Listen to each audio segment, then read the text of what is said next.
sejam muito bem-vindos a mais um Café com Ben. Olha, hoje eu tenho uma convidada, uma querida amiga mais do que especial.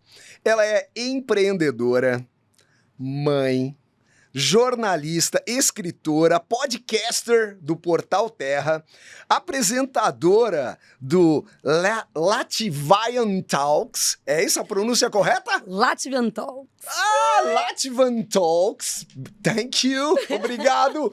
Fabiane Maimone, obrigado. Seja muito bem-vinda ao Café com Ben. É uma honra, um privilégio, Fabi. uma super oportunidade de estar aqui. Seja bem-vinda. Olha só quantas coisas boas aqui.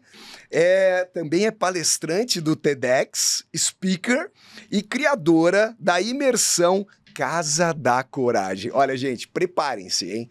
O papo vai ser... rufem os tambores! Nós vamos aqui quebrar paradigmas. Nós vamos quebrar o quê? Crenças! Preparem-se. Então, olha, convida...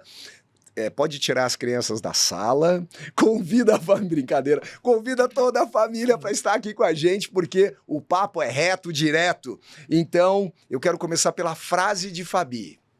Comece, mande. A coragem é uma habilidade treinável. Muito bem-vinda, Fabi! Gente, sua energia é surreal, né? Eu aqui, do alto da minha baianidade, ver uma pessoa assim, empolgada, já fico toda arrepiada. Ai, que coisa boa, Fabi! Cara, que delícia te ouvir falando, assim. E é engraçado, né? A gente constrói uma história e a gente não se dá conta de que essa história foi construída. Aí você vai falando e falando, caramba, quantas coisas legais Não é? já Não é aconteceram. demais? Mas respondendo a sua pergunta, coragem é uma habilidade treinável. Isso virou um mantra da minha vida. E pra gente entrar nesse mundo da coragem, eu vou fazer um raciocínio pra você e pra quem tá nos ouvindo, que eu acho que vai... É um convite para que essas pessoas entrem dentro dessa ideia, que é o seguinte. Lá atrás, na época de Platão, de Sócrates, o discipulado aprendia com o seu mestre a partir de uma sequência. Ok. As pessoas não tinham conhecimento a respeito de alguma coisa, de repente o mestre falava e ela despertava. Depois que você desperta, você entra num processo de reflexão. Nunca tinha pensado nisso? Coragem é habilidade treinável? Muita gente despertou agora. Ué, nunca ouvi falar disso. Coragem não é uma coisa nata? Eu não nasço com a coragem? Como é que funciona isso? Eu nunca tinha ouvido falar disso. Aí você desperta. Depois que você desperta, existe um processo agora de reflexão. Vamos refletir sobre isso. Eu nasci, é inato, é dom, Deus falou você, é escolhido. O que acontece dentro desse processo? Até que você chegue a uma convicção. Essa convicção é sua. Não tangencia certo ou errado, concordância ou discordância. Você refletiu o suficiente para chegar a uma conclusão que é sua. E esta convicção faz com que você pague o preço por aquilo que você acredita. Combinado? Então, o discípulo percorria esse caminho, tinha uma convicção, e essa convicção era passada adiante. Eu vou conversar com vocês sobre as minhas convicções. Que, de novo, você pode concordar, discordar, acreditar, não, mas faz com que a gente pense. O objetivo é a gente provocar pensamentos. Provocar pensamentos. Vamos provocar esses pensamentos. Legal. Então, Gostei dessa linha de raciocínio. Despertar, reflexão e convicção. E convicção. E a convicção é sua. Fim. Okay. Então, eu tenho uma convicção de que coragem é uma habilidade que você aprende, desenvolve e treina. Eu acredito que nós nascemos com um chip da coragem. Okay. Eu não consigo imaginar um neném que começou o processo de aprender a andar, tomou a primeira queda e falou, eu não tô com medo, eu nunca mais vou andar. Certo. Dependendo de como esses pais conduziram aquele aprendizado, muros de insegurança vão sendo construídos ao redor daquela coragem. E a memória que nós formamos ao longo da vida, ela pode ser uma memória de coragem ou de inseguranças. O primeiro fora, a primeira nota baixa, a primeira repressão em casa, o primeiro desemprego, tudo que vai acontecendo na nossa vida, é como se a gente fosse construindo um muro de insegurança ao redor desse chip da coragem. Nós crescemos e nós achamos que nós não temos mais coragem. Que, na verdade, eu acredito é que nós temos este chip ali, do mesmo lugar que você nasceu, só que ele está encapsulado. Como é que eu identifico quais são os tijolos que compõem esse muro e eu crio estratégias para derrubar esse muro de insegurança paulatinamente? À medida que eu vou conhecendo, vou criando estratégias para lidar com aquilo. Porque coragem é um processo de construção de segurança. Vou dar um exemplo claro. Eu estava na imersão best-seller da Editora Gente Aham. e tinha um médico cirurgião plástico e ele falou assim, eu não vou escrever o livro porque eu não tenho coragem. Aí eu falei, este homem passa um bisturi na barriga de uma pessoa e não tem coragem de escrever um livro, me poupe. Tipo assim, me economize. E aí veio quase que como uma revelação, falando, cara, na medicina ele já estudou. Ele já percorreu um caminho que ele hoje está seguro para operar. Perfeito. Na medicina, na literatura, ele ainda não está. Existe um caminho que ele vai percorrer para ter coragem de escrever e publicar aquele livro. Que caminho é esse? Como é que faz? Qual é o mapa disso? Muito bom. Como é que a gente, ao analisar algumas partes da nossa história, reunir algumas ferramentas, a gente vai treinando essa coragem para que ela se torne uma filosofia de vida para a gente? Pronto, isso virou um objeto de estudo que transformou completamente a minha vida. Que demais, incrível. Olha, gente, bom, olha, eu vou aprender muito de coragem.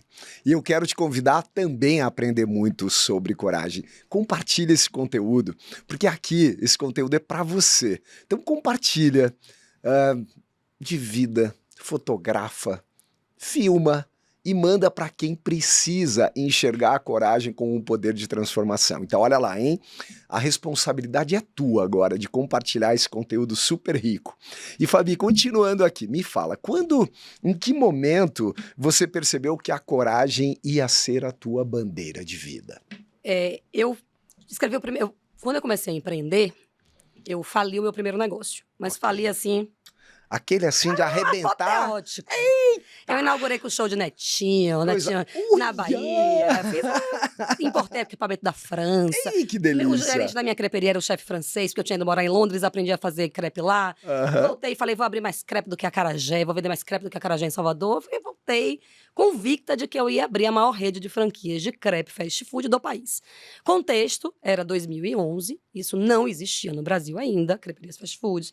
Era algo muito disruptivo para a realidade de Salvador na época, que era um crepe de cone, para evento e tal, uma coisa rápida, e tinha um carrinho de crepe, que era um food truck, que vendia em Paris e que eu queria trazer para o Brasil. Então, assim, Entendi. eu abri este negócio apoteoticamente e fali tão apoteoticamente quanto eu abri. Cara, vou lhe dizer uma coisa, é muito ruim você fracassar. Sei bem disso, Fabi. Não é? Eu já fiz duas dessas. É muito ruim. Perder tudo é terrível. Você que está nos ouvindo aqui, já quebrou também, você sabe o que a Fabi e eu estamos falando. Pois é, Fabi, me diga. É complexo demais. E aí, aí eu sou jornalista de formação, e meu pai sempre falou, depois que eu fali, e assim, e é muito legal o que aconteceu depois, porque esse negócio existe até hoje e transformou a vida de uma família. Mas eu não vou dar spoiler, porque essa história está num livro. O livro se chama Não Faça o que Eu Fiz, baseado em um fracasso real. Que legal, eu adorei o título desse livro. O livro é maravilhoso, o livro você ri do começo ao fim. Você está vendo aqui no nosso corte, você está vendo aqui a capa do livro. Então olha aí, ó. Olha que legal, conheço o livro. Como é o nome mesmo, Fabi? Não Faça o que Eu Fiz, baseado em um fracasso real. Não faça o que eu fiz. Simples assim. E aí, este livro é a história deste fracasso, o passo a passo do que eu fiz para fracassar, para que você não faça. Só que é muito ruim você fracassar, e eu carreguei o estigma de não querer ser aquilo. Então, eu trabalhava, e aí a vida foi me conduzindo para outros lugares. Eu acabei entrando numa empresa de cenografia, mudei da Bahia para São Paulo, construí o Parque da Mônica. Foi minha vizinha aqui, Foi sua vizinha Fabi. aqui. Fabi, provavelmente a gente se encontrou. No Mackenzie, no Saint-Marché, no Mackenzie, nesse Alphaville, certamente a gente se... Não tenho nenhuma dúvida. Ficou na fila do supermercado juntos. Não tenho nenhuma dúvida. E aí, meu pai falava, já que você fez jornalismo, use para alguma coisa e escreva um livro sobre isso. E eu fiquei com isso, só quando você trabalha muito com o estigma de que você foi fracassada, você não quer fracassar de novo. É verdade. E aí eu trabalhava 14, 15, 16, 18, muitas horas por dia, com a pressão de dar certo. Eu queria dar certo, eu precisava dar certo. E aí, para contexto, eu vim morar em São Paulo sozinha, para construir o Parque da Mônica de São Paulo e para dirigir a empresa de cenografia que veio para cá, com minha filha de 3 anos, sozinha, sem rede de apoio. Uau. E era um negócio que eu não sabia olhar um GPS, eu nunca tinha visto um GPS da minha vida. Então eu tive que dirigir em São Paulo, tive que entender. Eu fui trabalhar na cenografia, eu não sabia o que era um metalon. Metalon você vai trabalhar numa concessionária, não sabe o que é a roda de um carro. Literalmente isso, está para a cenografia. E eu vim e trabalhava muito, muito, muito, até que em 2019 eu falei, cara, eu já consegui muitas coisas. Nessa altura, a gente já era montador oficial do Domingão do Faustão, do Altas Horas, do Jô. Já tinha feito Harry Potter no Brasil, na Alemanha. Tinha ganhado prêmio na Flórida. A gente já tinha conseguido muitas coisas do que eu entendia que o sucesso era. Eu tinha chegado lá. Que lá era esse? Que quando chegou lá, pra mim, não tinha nada. E aí eu decidi fazer um retiro em Bali, de surf, yoga e meditação. Surf, Yoga e meditação. Aí falou, agora enlouqueceu de vez essa figura, porque Doidou, eu já vim fazer um monte de coisa, mas essa jornalista, produtora endoidou. não sei nem nadar bem. Vale, sofá. Sensacional. E aí, quando eu meditei lá pela primeira vez, eu me vi autografando um livro pro meu pai. E eu falei, cara, a gente tá fazendo um cenário oficial de Harry Potter, trabalhando com Hollywood, e eu tô autografando um livro pro meu pai, isso era 2019. Aí eu falei, cara, eu vou terminar aquele livro. Vou terminar o Não Faço O Que Eu Fiz. Porque eu tinha começado a escrever, 8 anos já tinham se passado da falência, eu já tinha me recuperado, já estava em outro momento da vida. Mas eu falei, quer saber? Vou escrever esse livro.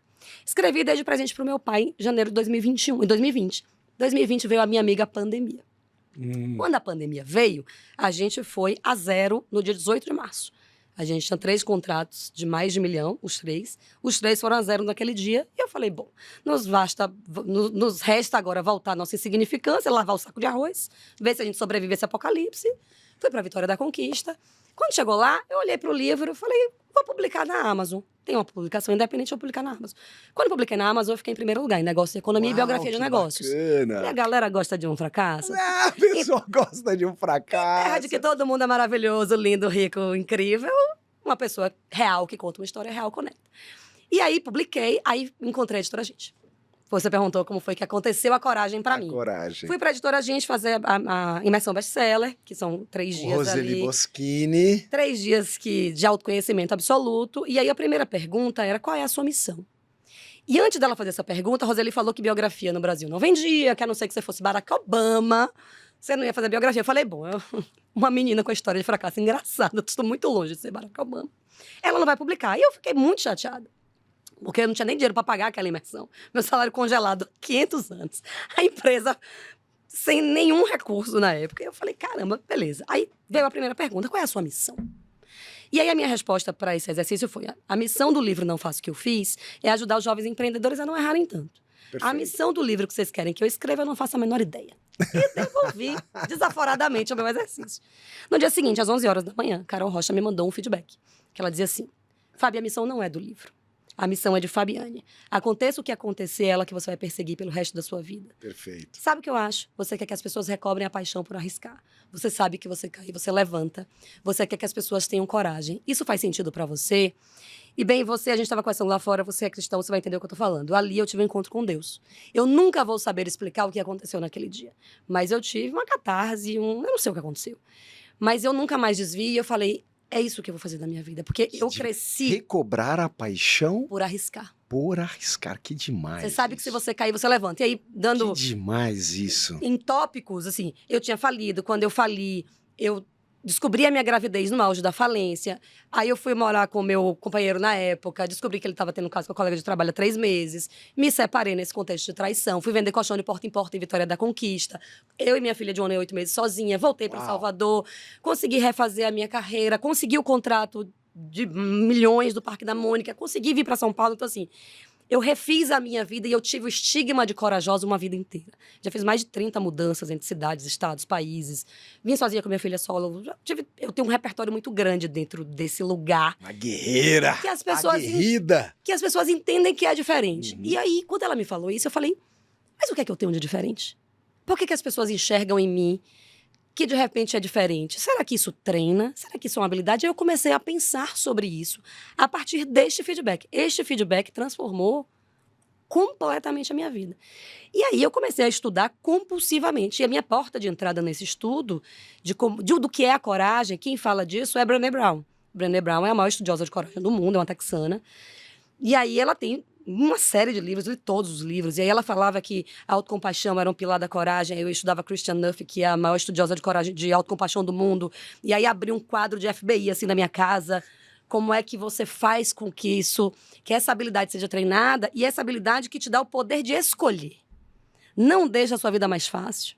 às vezes deixa a sua vida extremamente mais difícil. Mas é aquela coisa da convicção. Quando você aprende a ter coragem, você está disposta a pagar o preço pela decisão que você toma, porque aquela decisão está alinhada com o sentido que você quer para a sua vida. Esse é o ponto. Então, Pagar o preço. Pagar o preço. Caraca, muito legal, Fabi, mas me fala aqui.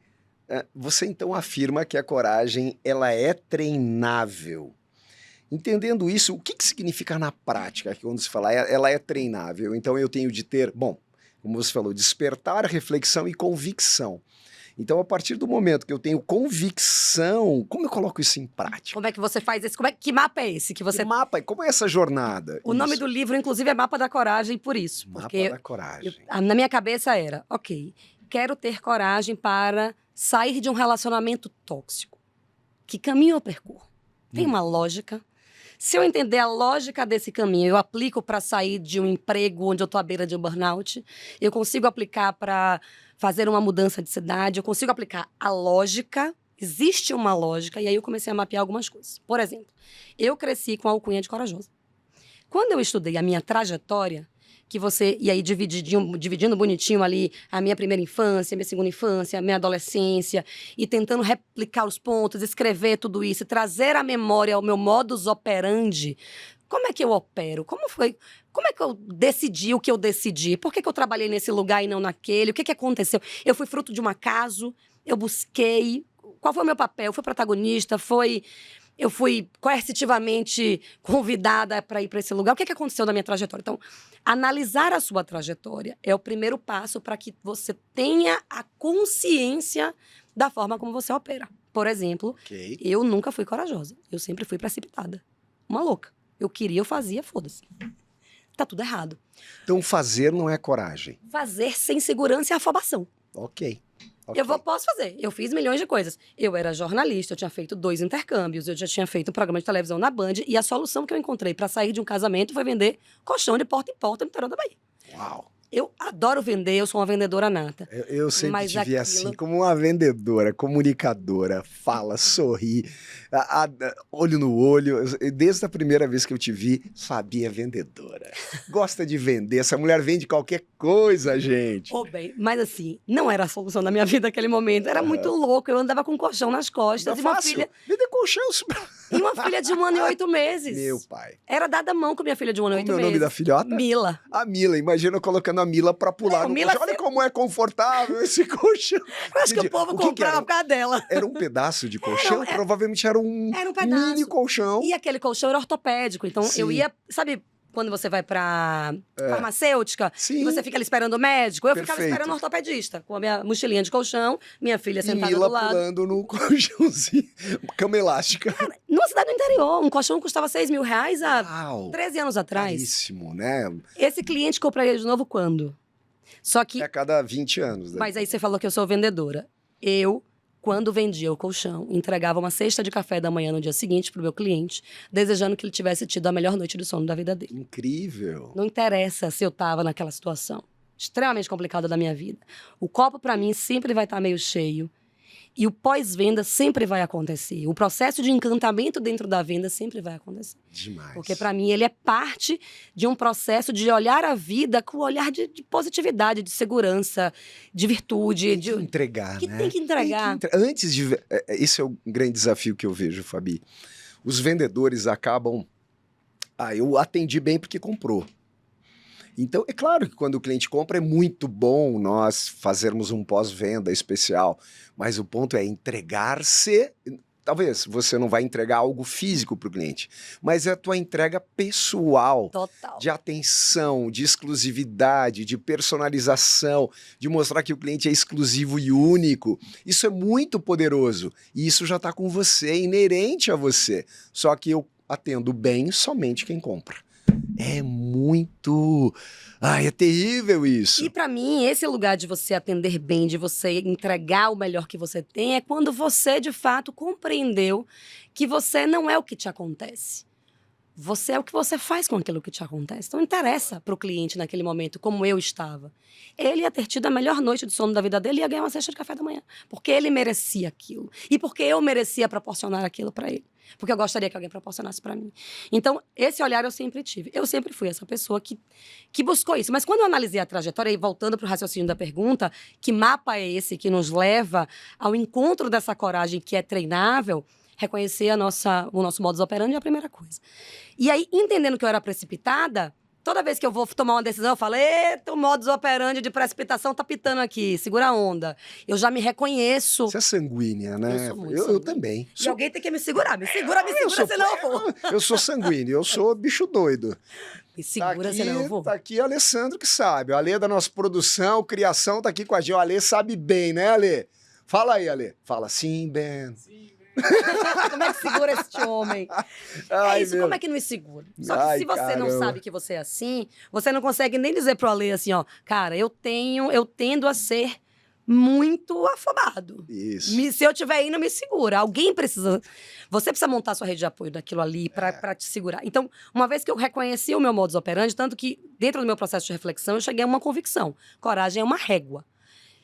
Imagina que é uma régua que você tem de um lado a covardia, a hesitação, a coragem. Se você passa do ponto, você é precipitado. E se você passar muito do ponto, você é imprudente. Boa. Então, você tem aqui, ó, da covardia à imprudência. Qual é o desafio? É equilibrar essa régua.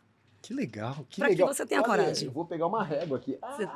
Tem uma régua, Bruno. Uma régua. A coragem tá ali no meio. Ó. Olha aqui, ó.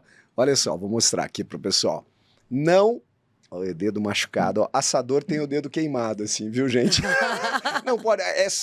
Olha aqui, isso aqui são as feridas de um assador. É isso, então não pode esconder. Aqui, ó. Não limite os seus sonhos. Não limite. É isso. Mas não seja nem covarde nem imprudente. Exato. Encontre a coragem no meio do caminho para que Olha você que não legal. limite os seus sonhos e você consiga realizar os seus sonhos. Que legal. Senão você pode até não limitar, mas você vai realizar? Como é que você vai realizar? Sendo Boa. imprudente, você não realiza, sendo precipitado também não. Muito menos sendo covarde. Como é que você equilibra essa régua? É equilíbrio, que legal isso, hein, Fabi? Então, não é essa, eu vou extravasar, porque é exatamente essa pergunta que eu gostaria de fazer para você. A diferença entre a coragem impulsiva e a coragem consciente. Eu acho que é bem isso que você está falando, não é isso? É exatamente essa regra. Eu sou corajoso, eu vou me jogar no paraquedas. Com o paraquedas. É isso, na minha cabeça hoje, dentro do meu processo de convicção, isso é precipitação. Você está seguro o suficiente para tomar essa decisão e implementar essa decisão e pagar o preço que pode acontecer? Porque assim, ó, coragem e queda, amigos íntimos. Ok. Se você for corajoso o tempo todo, você vai cair em algum momento. Alguma coisa vai acontecer fora do trilho. O que muda quando você aprende a treinar a sua coragem? E eu vou te dar um exemplo prático que aconteceu comigo. O que muda quando a coragem se torna uma filosofia de vida para você, porque você aprendeu a treinar ela? Não importa o que aconteça bem. Você consegue criar uma forma de se sair daquela situação. Você falou no começo da apresentação que eu sou TEDx Speaker. E eu sou. Mas eu dei branco no palco do TED. E o YouTube do TED tem 41 milhões de inscritos. Uau! Quando eu dei branco no palco do TED, eu estava falando sobre coragem como habilidade aprendível e treinável. O título do meu TED era esse. E aí, eu estava muito nervosa naquele dia. 10 minutos de speech. Cara, e aí foi passo 1, passo 2, passo 3, cadê o 4? Aí eu falei, deu branco. Pra todo mundo. Aquela plateia assim. E aí, foram 8 segundos de branco. Eu vou te dizer por que foram 8 segundos. Foram 8 segundos de branco. Aí eu falei, é bom que tá gravado, a gente volta, corta esse pedaço, não sei o que lá, e volta. Aí a organizadora falou, não, você volta do começo, grava de novo e tal. Aí eu olhei pra câmera e falei, coragem é isso. Coragem é aceitação de vulnerabilidade. É isso. Coragem é você estar no palco porque você teve coragem de estar no palco. E nada disso foi erro. Eu queria que você sentisse a vulnerabilidade pulsando. Mentira, tinha sido eu, cara. Mas ali na hora, eu falei, cara, coragem é isso. Não vai dar certo o tempo todo. Mas quando dá errado, a capacidade que você tem de se refazer ali precisa ser imediata, porque aquilo é uma filosofia pra você. Não interessa o que acontece. E aí, o que aconteceu? Fui ovacionada, desci do palco ovacionada. Ninguém sabia se era verdade, se era mentira, se eu dei branco, se eu não dei branco, se era caô. 3 meses depois, o nosso TED foi pro ar. Eu subi só o processo, né? Pra quem não sabe, você grava o TED, a organização submete para os Estados Unidos, eles aprovam e isso vai pra plataforma mundial do TED. Bacana. Quando subiu cortado, subiu editado. A parte que eu falo que eu dei branco e que eu retomo, a organizadora editou. E subiu assim. Quando eu assisti, eu falei, não aceito isso. Ali foi a expressão máxima do que eu falo. Eu podia falar qualquer coisa. O que aconteceu ali foi coragem visceral. Mandei uma carta pro embaixador do TED no Brasil, porque eu sou treinadora de palestrantes do TEDx da USP. Ótimo. Mandei uma carta pro embaixador e falei, as pessoas esperam que a gente tenha coragem, mas elas não estão preparadas para pessoas corajosas. Inclusive, a minha carta é de coragem de dizer para vocês voltarem atrás e tirarem a edição. Perco meu título de TEDx Speaker, não tem problema, mas eu não concordo com essa palestra que está no ar. Existia uma falha humana, real, corajosa, que é a mensagem que eu ilumino dia após dia. Ou vocês voltam essa gravação para o ar completa, ou pode tirar. E eu perco meu título e tá tudo certo. O embaixador respondeu assim, é para isso que o TED existe, para espalhar ideias inspiradoras. Vou voltar para o ar. E aí ele recebeu na íntegra. E aí eu sei que são 8 segundos, porque eu fico 8 segundos. Apaga. Se você assistir, gera uma angústia. Porque você vê uma pessoa que tá totalmente dura e depois fala, coragem é isso? Tipo assim, quando eu entendi que coragem era aquilo, e que eu tava vivenciando aquilo que falo, o meu ombro caiu na hora. Eu falei, cara, coragem é isso, gente? É isso. Isso é viver a coragem. Não importa. Que bacana. Aquilo que acontece. Muito legal, caracas. Adorei. Agora, falando ainda em coragem, eu adorei esse movimento. A Casa da Coragem. Qual é o propósito desse movimento? A Casa da Coragem. Quem é que participa? Me conta quem é essa sociedade. Casa da Coragem é o seguinte, eu comecei o meu projeto de trabalho dentro desse mapa da coragem, mentorando as pessoas, mentorando mulheres principalmente. E aí, o que é que eu via? Essas mulheres tinham muitas memórias de inseguranças. Elas tinham muito poucas memórias de coragem. O fato de eu ter ido para Bali surfar, sem saber nadar, me gerou uma memória afetiva de coragem ali, que quando eu fiquei em pé naquela prancha, eu falei, o mundo é meu. O mundo é meu. Eu posso fazer qualquer coisa que eu quiser fazer na minha vida. Eu tive coragem de surfar no mar aberto, do outro lado do planeta. Eu posso fazer o que eu quiser. Aquela memória me pegou muito. Quando eu entendi que as meninas não tinham essas memórias, eu falei, eu preciso criar um lugar imersivo, onde a gente crie paulatinamente memórias de coragem, onde elas sintam uma coragem. Porque eu posso te falar qualquer coisa, bem. Se você não sentir o seu poder, fecha a mão. Com força. Força. Olha pra sua mão. Você sente um poder? Sinto. Você não sente um poder? É isso. Fecha a mão. Fecha a mão, você que tá em casa. Fecha a mão ali. Olha pra sua mão, fechada, com muita força. Você sente um poder? Ele é seu. Ele tá aqui. Que legal. Como é que você cria essa memória de você sentir esse poder? Você fala, esse poder é meu. Eu tenho esse poder. E aí eu criei, são 3 dias, vão 14 mulheres para uma casa no litoral norte da Bahia. A gente se encontra em Salvador, eu boto todo mundo dentro de uma van, a partir dali elas não sabem nada do que acontece, passamos 3 dias numa casa. E aí tem surf noturno, com lua cheia, tem fogueira, tem milhões de atividades. Que bacana. Tem a mentoria inteira, porque eu preciso explicar a lógica do encorajamento, mas a gente sai dali e eu falo, rede de apoio é um pilar para a coragem. E aí a gente vai ou para a cachoeira, ou para o caiaque, ou para o rio, ou para o mar, e a gente faz alguma dinâmica, onde você sente aquilo acontecer e o ponto alto é o surf. Porque, de fato, é uma experiência muito transformadora para uma mulher que não se permite muitas coisas, que vive uma vida consequência dos seus movimentos automáticos.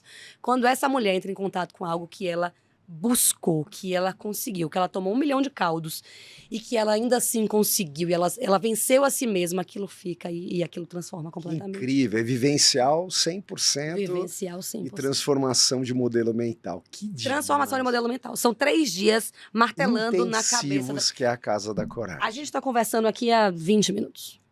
E eu tô falando durante 20 minutos de coragem e, de repente, você, o Ale que tá aqui nos ouvindo, não tinha enxergado a coragem por esse lado. Mas eu te garanto que você não vai esquecer do que eu tô te falando. Verdade. Porque é uma coisa que fica pra gente. Se você que tá nos ouvindo é alguém que tem medos, receios de alguma coisa, você vai falar, nunca pensei sobre isso. E você não vai parar de pensar nisso, porque vai fazer sentido pra você. Porque coragem é um negócio que ele é seu.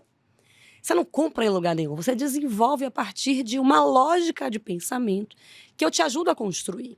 Então, a Casa da Coragem a mentoria é a teoria, mas a Casa da Coragem, meu amor, é você viver Onde o que que eu eu tô encontro falando. para saber mais sobre a Casa da Coragem? É onde? www.casadacoragem.com.br. Olha que legal, casadacoragem.com.br. Simples assim, conheça o Casa da Coragem. Sabe que eu falo muito de coragem, eu vivo a coragem, mas eu encerro a minha palestra falando do desejo de termos coragem para colocar em prática todos os conhecimentos e aprendizados. E uma das minhas palestras eu tenho um exemplo de coragem muito poderoso, que foi o apóstolo Pedro.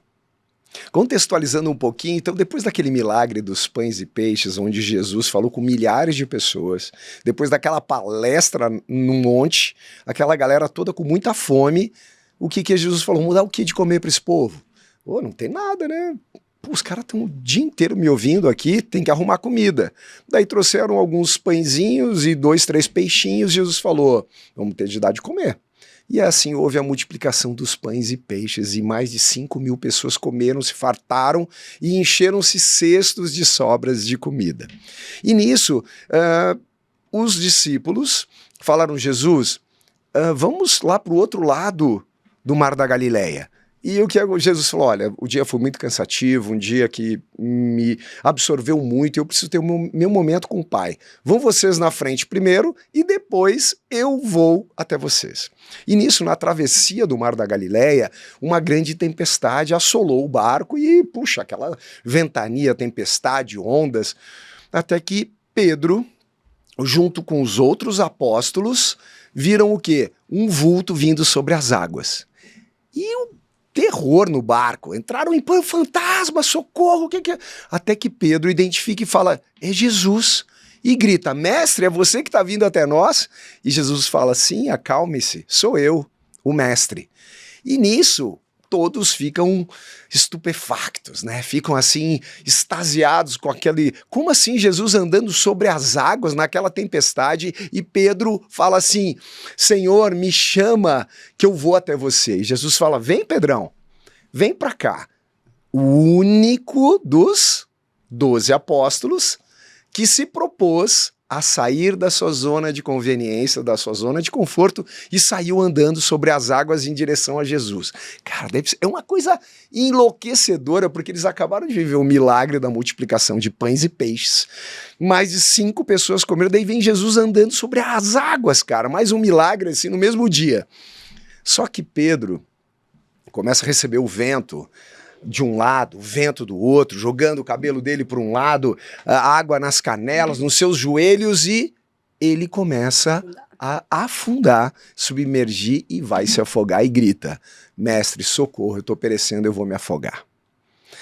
O ponto é que tem de ter coragem, sim, é muito poderoso, mas um monte de coisas vão acontecer para que tirem o teu foco. Não vai dar certo. Todas as circunstâncias do dia, mercado, desafios de família, condições econômicas, políticos, sociais que vão atormentar a tua vida e vão fazer você perder o teu foco. Então não perca o foco do teu objetivo, do teu propósito, da tua missão de vida. Porque quando você está com os olhos na tua missão, você está nos olhos do teu propósito, pode vir ventania, tempestade, o que for, que você vai continuar. Mas muitos falam que, tanto é que Jesus fala para Pedro, homem de pouca fé, por que você não acreditou? Mas ele foi o único que saiu do barco. Que homem de pouca fé é essa? Por favor, não estou contrariando Jesus, é que Jesus falou uma verdade. Ele não acreditou que podia andar sobre as águas. E é o primeiro passo. E é o primeiro passo, então você tem que andar no desconhecido. Coragem é também viver o desconhecido. E daí o que aconteceu?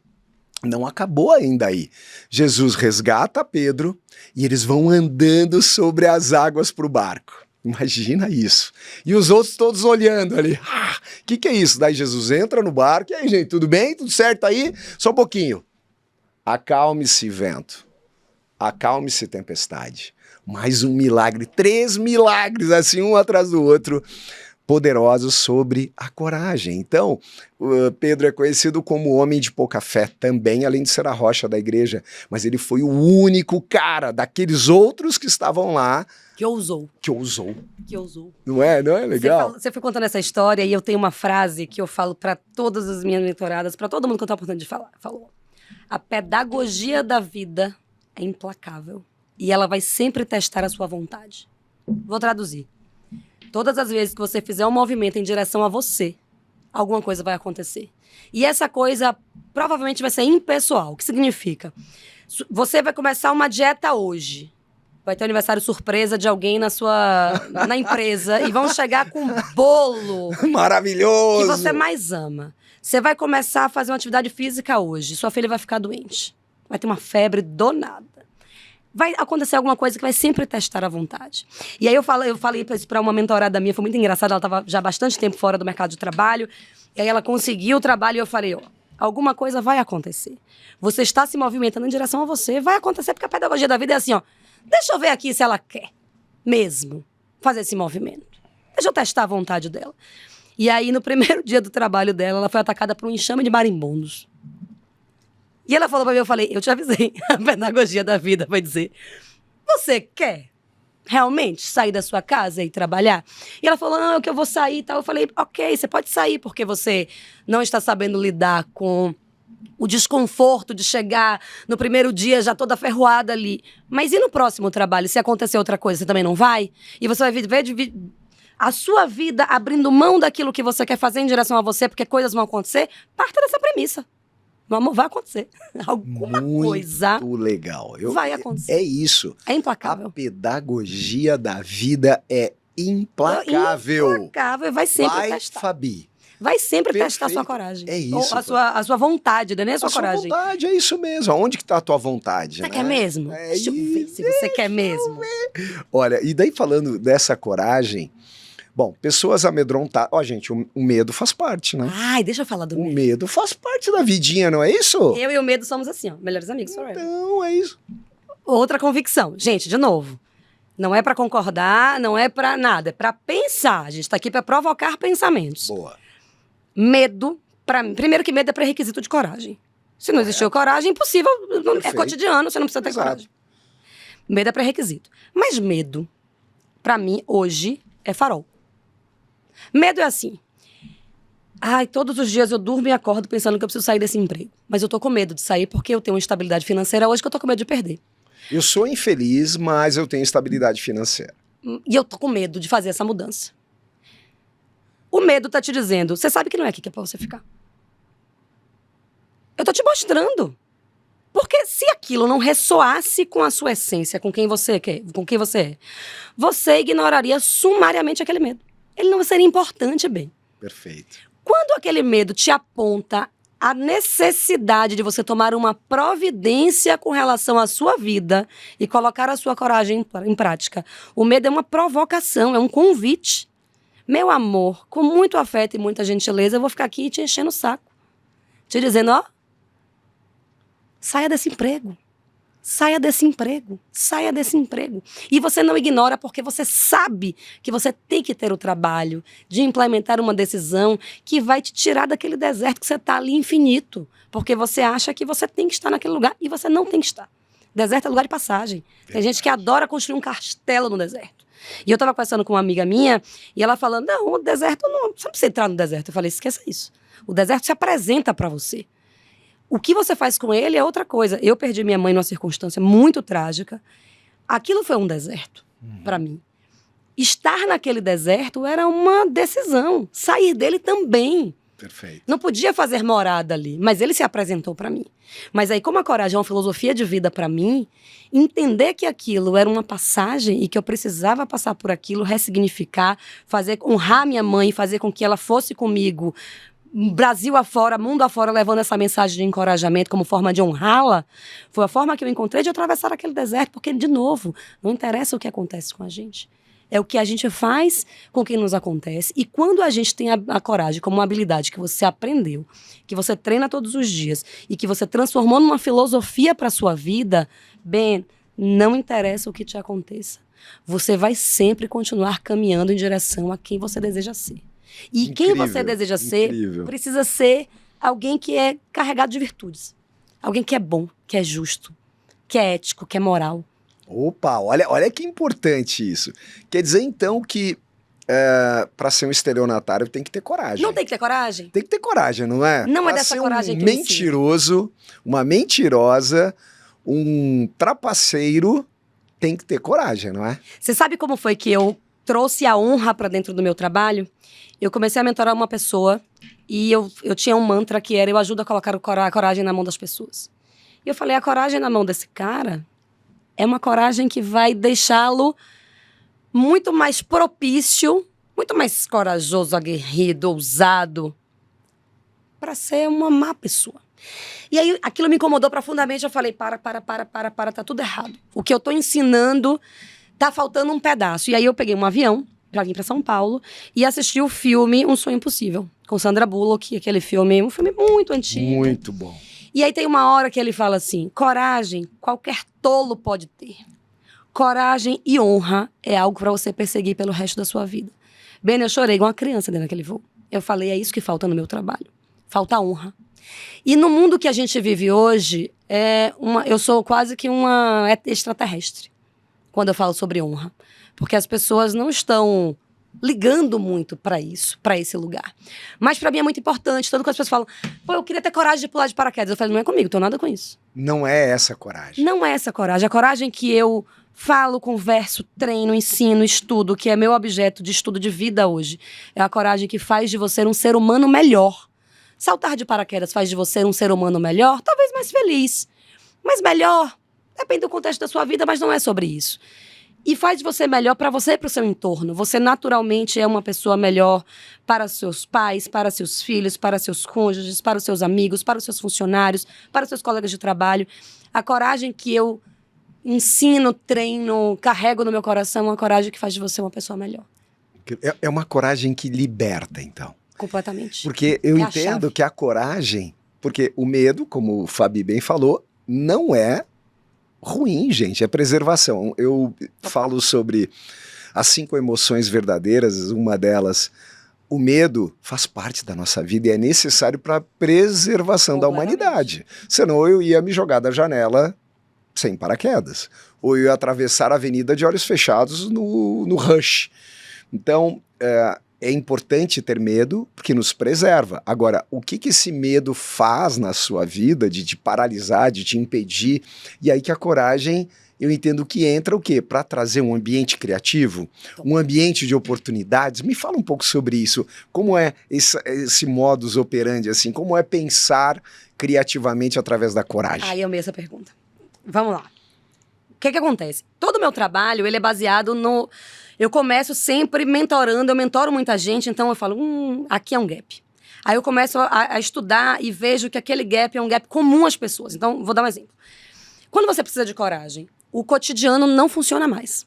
Aquilo que você vem fazendo, chega um momento ali que não funciona mais. Você tem que tomar uma decisão, implementar uma ação que te tire daquela situação e te coloque no outro contexto. Sem o processo criativo, você não tem repertório, Ben. Você não consegue ter insights, possibilidades, fazer combinações diferentes, pensar em outra forma de trabalho. Você está sempre bitolado, buscando sempre aquele mesmo tipo de relacionamento. Que se você tem um caminho ali de relacionamento tóxico, você sai de um, entra no outro. Você não tem essa capacidade criativa instalada na sua cabeça. Eu falei, criatividade é um gap para o desenvolvimento da coragem. E aí comecei a estudar o processo criativo. Estudar. E cheguei num conceito chamado coragem criativa. Que coragem mais criatividade acabou se tornando a equação da inovação. Impossível inovar sem coragem, sem criatividade. Gente, inovação não é só tecnologia, não, viu? Não é só iPhone, não é só Tesla, não. Inovação é refazer, reconstruir algo talvez que já é conhecido. Sem tecnologia, sem Wi-Fi, isso é inovação. É uma forma além, de claro, pensar. de tecnologias, né? É uma forma de pensar. Vou te dar mais exemplo. Inovar, me conta isso. Vou tangibilizar o que eu tô falando. Boa. Comecei a estudar o processo criativo, e falei, cara, isso falta dentro do processo do encorajamento. E Henri Matisse é um filósofo francês que ele fala que criatividade requer coragem. Coragem requer criatividade da mesma forma. Perfeito, eu acredito. Existe uma interdependência naquilo ali. E aí, Minha mãe foi embora, vítima de atropelamento, faz 1 ano e meio. Meus sentimentos, Fabi. E foi uma situação muito, muito difícil. Ela saiu fazer uma caminhada com a amiga, as duas morreram e fim. E eu tinha uma palestra contratada 3 meses depois, na Paraíba, para mais de 1.000 pessoas. E você subir num palco com um punhal cravado no seu coração para encorajar as pessoas é algo que eu não desejo para ninguém na vida, passar pelo que eu passei naquele palco. Mas eu subi naquele palco para falar para as pessoas o seguinte: gente, a missão não é para deixar a vida divertida. A missão, ela te sustenta. Aquilo que você entende como propósito é aquilo que te sustenta. Então eu tô aqui hoje para dizer para vocês que eu nem sei o que é que eu vim falar aqui para vocês, porque eu não tenho condição cognitiva nem emocional de conseguir organizar um discurso para vocês. Mas eu tô dizendo para vocês que sigam em frente, porque é isso que eu tô fazendo na minha vida. Só que tinha uma cadeira vazia, bem na minha frente. E minha mãe ia para todas as minhas palestras. Uau. Minha mãe era a minha maior incentivadora. E Meu pai. eu tinha uma vontade de vomitar naquele palco. Enquanto eu tentava organizar as palavras, segurar o choro, uma vontade de vomitar. E aquela sensação horrível, aquela cadeira vazia. Eu desci do palco, fui pro quarto, mas eu chorei assim, compulsivamente. Eu falei, cara, eu não tenho mais coragem de encarar essa cadeira vazia. Eu não vou passar por isso de novo. E eu tinha uma outra palestra contratada para Santos. E eu precisava, e era onde eu queria começar a falar sobre a coragem criativa. Eu ia introduzir esse conteúdo da criatividade dentro do meu conteúdo da coragem. Comecei a fazer a palestra em casa, sozinha, no meu computador. Comecei a chorar loucamente. Falei, cara, eu não vou encarar aquela cadeira vazia de novo. Abri os stories. E falei, cara, é muito difícil isso, encarar a cadeira vazia. Não vou. E aí meu irmão me chamou no direct e falou assim, irmã, você tem que ter uma cadeira vazia em todas as palestras. E reservada. É a cadeira da nossa mãe. Transforma em força. É isso. Aquilo que é gatilho. É isso. Eu parei de chorar na hora e falei, coragem criativa é isso. Não muda o fato, mas a criatividade de você ressignificar aquilo e botar uma placa de reservado naquela cadeira, Ben, muda tudo. Hoje, quando eu subo no palco, aquela cadeira tá vazia, reservada, eu falo, dá oi pra minha mãe, ela tá aí. Todo mundo. Ai, que demais. E aquilo vira um recurso de força, que é um negócio que te leva para um outro lugar de novo. O fato não muda. É isso. O que muda é a forma que você pensa. Quando você tem coragem como uma habilidade que você aprendeu a treinar e transformou numa filosofia para sua vida. Incrível, Fabi. Putz, que história. Maravilhoso, maravilhoso. Você sabe que coragem criativa me faz lembrar quando eu vim para São Paulo.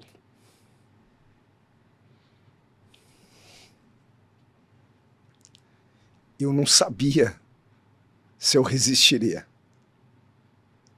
Eu não sabia se eu ia suportar. Deixar os meus foi algo inimaginável. Mãozinha na frente, sem grana, sem ter onde morar, morando de favor. Falei, o que eu vou fazer aqui? O que eu estou fazendo aqui? Lá eu não tenho nada, mas eu tenho os meus, pelo menos. E eu tenho que transformar isso, essa dor, essa tristeza, em energia. E obrigado por trazer isso para mim. Porque eu transformei isso em coragem criativa. Que lindo. Enquanto eu chorava, eu estudava. Enquanto os outros trabalhavam, eu trabalhava mais. Enquanto os outros dormiam, eu dormia menos. Porque eu falei, cara, eu tenho que encontrar uma maneira de ressignificar a minha vida. E eu tenho que ter coragem, eu tenho que seguir em frente. E eu creio que você veio trazer para mim agora, talvez uma verdade que eu não tinha visto. Que lindo. Que é a coragem criativa, de transformar o elemento negativo, o elemento de destruição, em energia como uma energia atômica. Para te fazer seguir em frente. E talvez é por isso que você está vendo o Ben aqui. Porque eu fui forjado através, talvez, das tuas palavras que você me disse agora, dessa coragem criativa que me fez seguir em frente e falar, dane-se, eu vou seguir em frente e eu vou pagar o preço. E eu vou pagar o preço. E é isso. É isso, obrigado. Com uma convicção que ela é sua. Ah, mas eu acho que você não devia ter saído, mas você não tem que achar, quem tem que achar sou eu. Eu tenho que achar. Porque eu vou pagar o preço. E eu vou pagar o preço com a minha vida. E eu li um livro uma vez, eu não lembro exatamente onde foi, mas falava assim, os campeões entram com a vida. Não entra com o pezinho. Você veio com a sua vida. É isso. É a sua vida que está em jogo, são as suas noites, é a sua solidão, é a sua falta, é a sua saudade. Mas você sabe, e você provavelmente tinha uma visão que só você via. Imagina que eu trabalhava na cenografia, construindo o cenário do Domingão do Faustão, do Altas Horas, novela Pantanal. Vixe, tanta novela a gente construiu. A gente atendia a Globo. Coisas poderosas. Eu tinha 64 funcionários CLT dentro da Globo. Eu tinha sala dentro da Globo. A gente foi a única empresa do mundo. Isso no Rio de Janeiro ou em São Aqui Paulo? em São Paulo. Aqui em São Paulo. A gente ganhou a licença da Warner para ser a única empresa do planeta a ter a licença para replicar um cenário da Warner fora dos estúdios e dos parques. Uau. De filme. A gente foi acompanhada por Hollywood. Quando eu disse para os meus que eu ia largar isso para trabalhar com encorajamento, que eu ia estudar sobre o desenvolvimento da coragem e que eu ia viver disso, o meu crachá de louca estava pendurada no pescoço.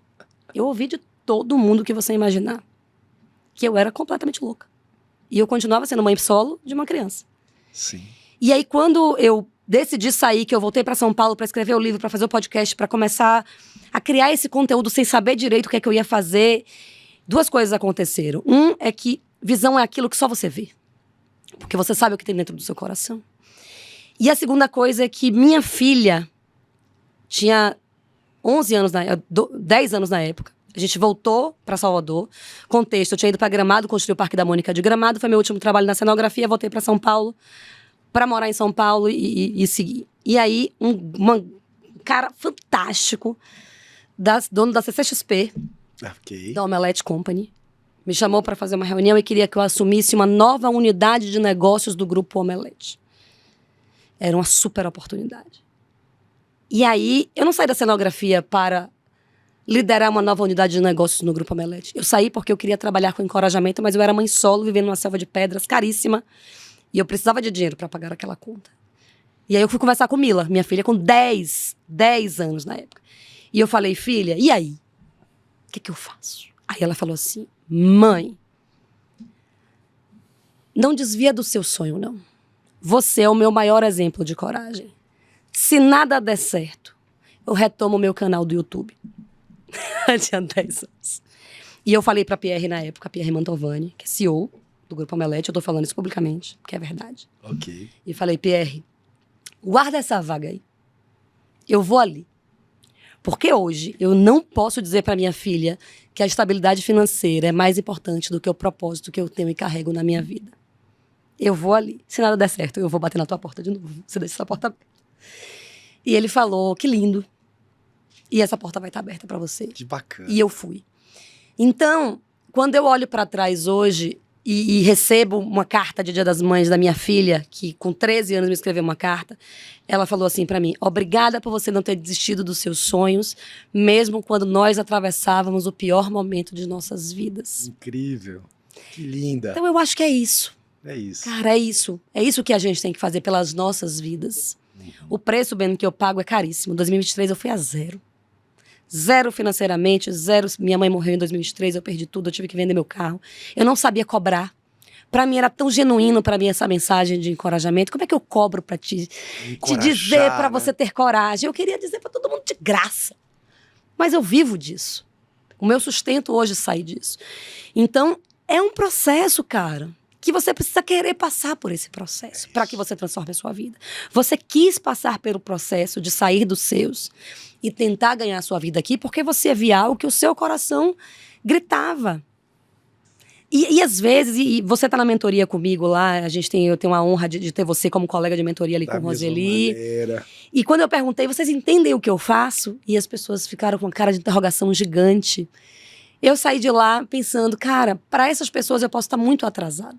Mas eu sei o que eu tô construindo. Uhum. E antes de subir o prédio, a gente constrói para baixo mesmo. E só você tá vendo o que você tá construindo. Mas quando você levantar o prédio, aí você sabe que tem uma fundação extremamente comprometida, responsável, honesta, ética, direita, honrada. Não é para ganhar dinheiro no digital que eu faço o que eu faço. Eu faço o que eu faço porque eu tenho certeza que essa mensagem transforma a vida das pessoas. E eu tenho inúmeros depoimentos de transformações que aconteceram de maneira real.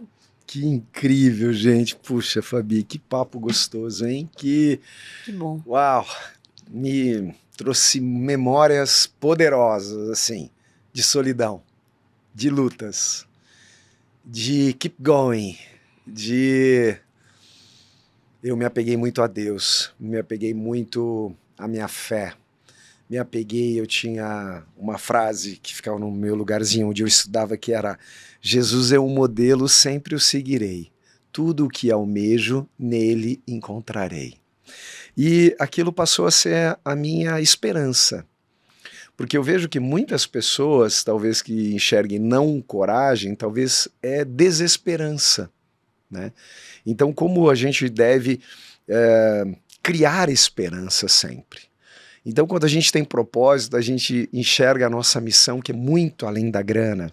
Então, o vendedor que quer só pagar o seu boleto, pagar a sua prestação, pagar a sua conta, está fadado ao fracasso emocional, não financeiro.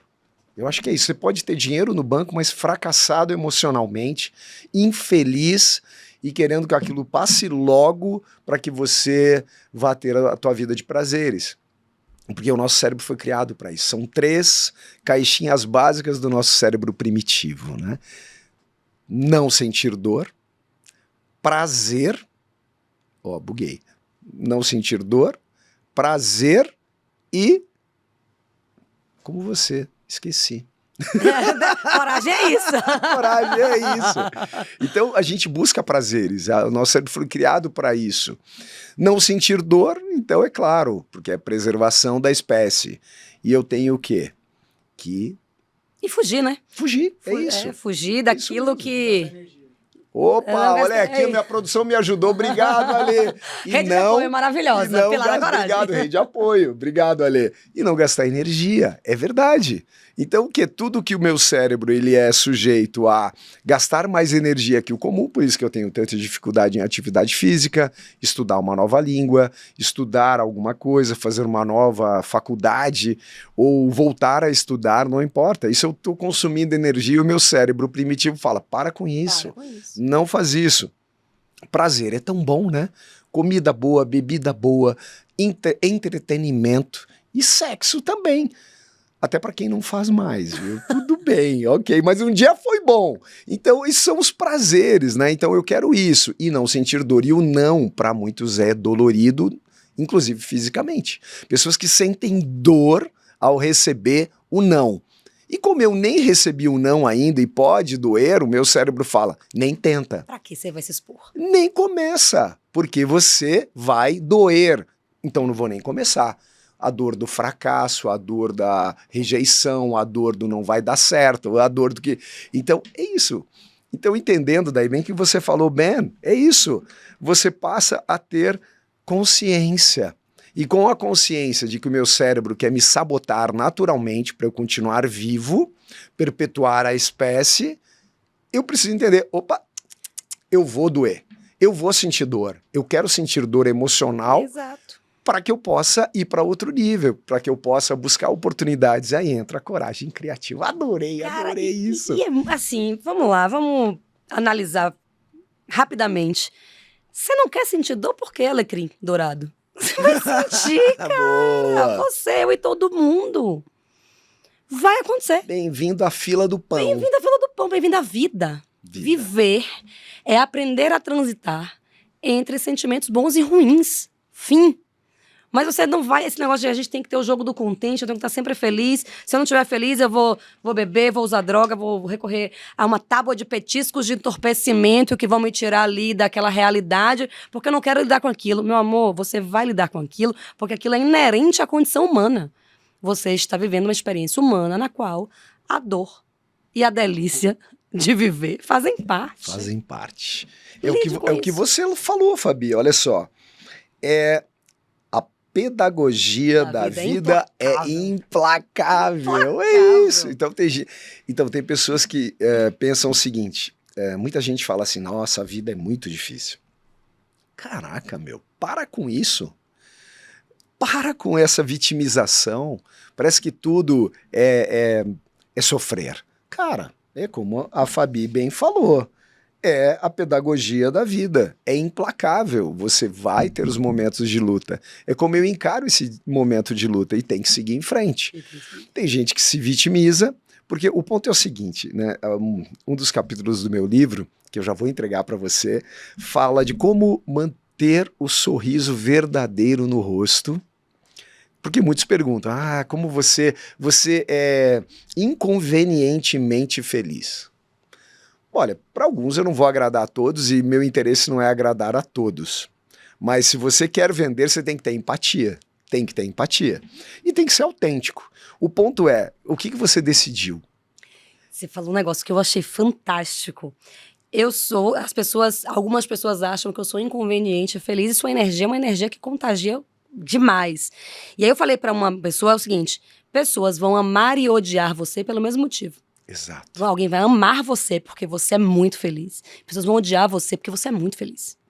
A pergunta é, você quer viver um personagem onde você tenta em vão agradar as pessoas, ou você quer ser você e tentar em vão agradar todas as pessoas?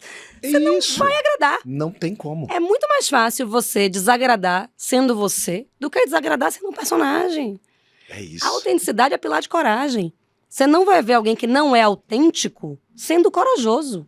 Ele é uma farsa. Para você ser corajoso, necessariamente você tem que ser autêntico. E essa autenticidade faz com que você pague o preço de ser você. Exato. Mas as pessoas não gostam de mim. Ok, eu também não gosto de um monte de gente.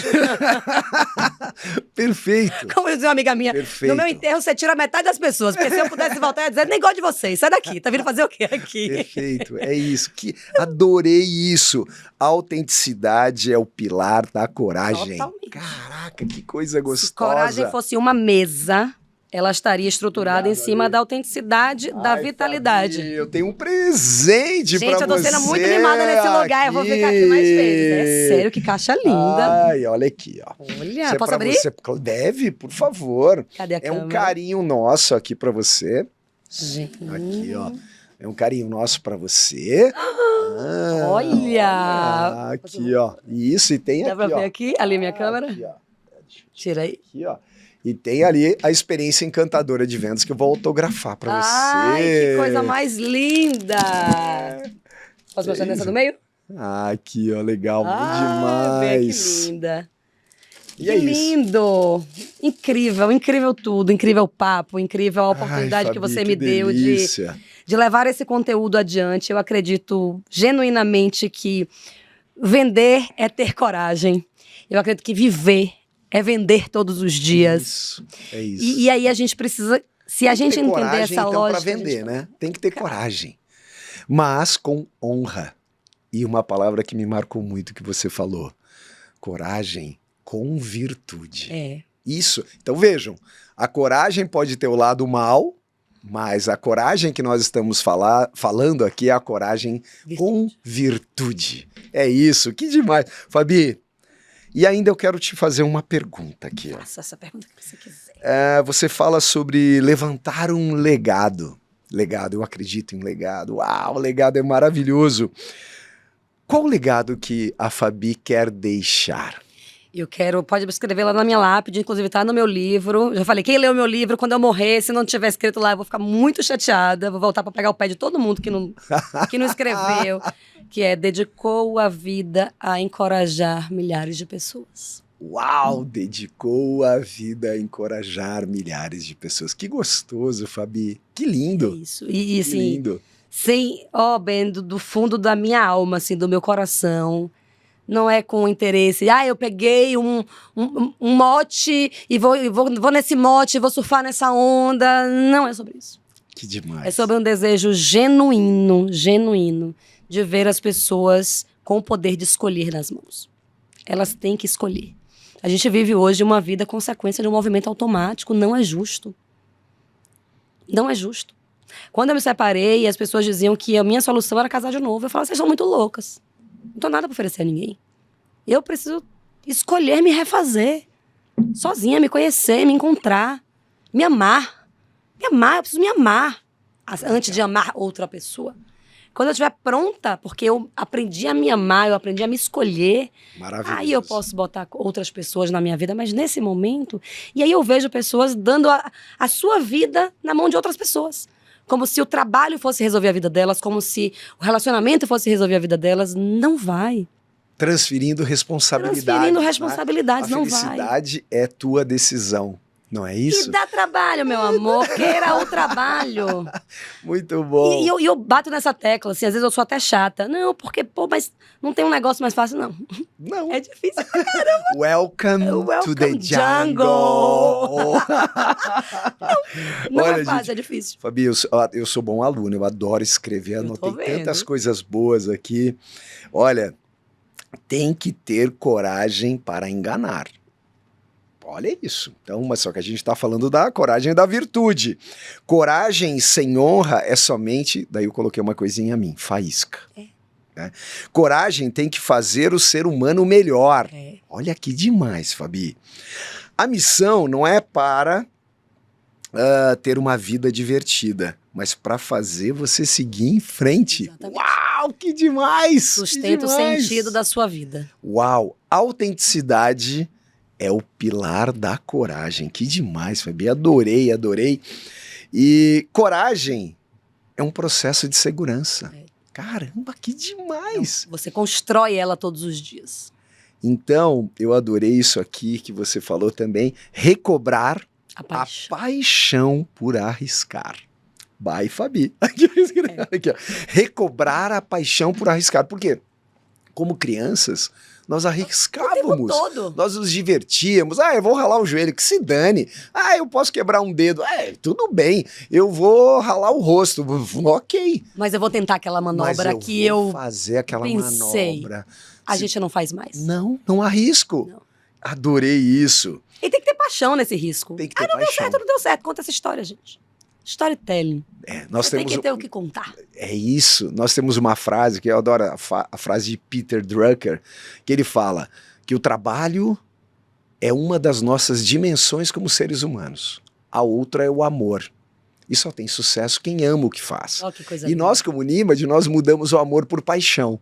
Então só tem sucesso quem tem paixão pelo que faz. É o que a gente acredita. Porque o trabalho é uma das dimensões. Ok, é isso.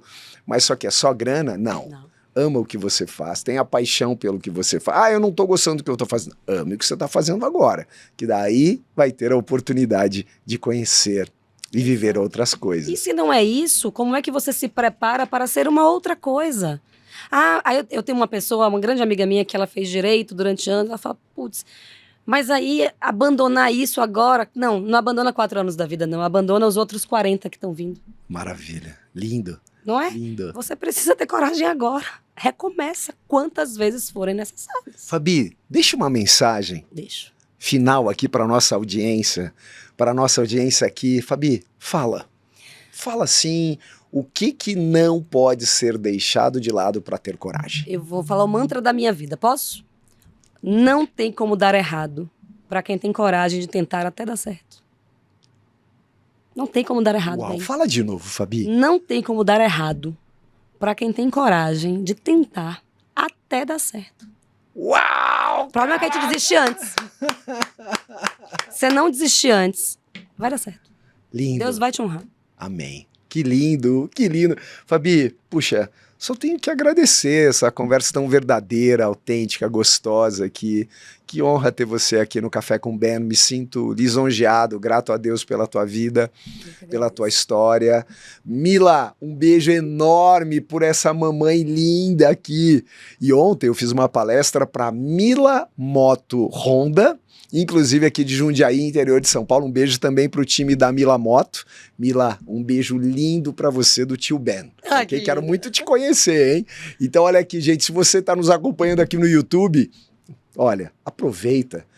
Se você está no Instagram, vai lá no YouTube, porque a gente tem um monte de coisas boas também. E compartilha, divide o que você gostou aqui para transformar vidas e ter coragem.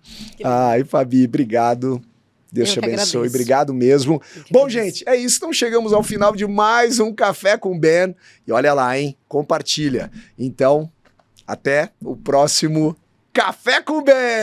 É isso aí.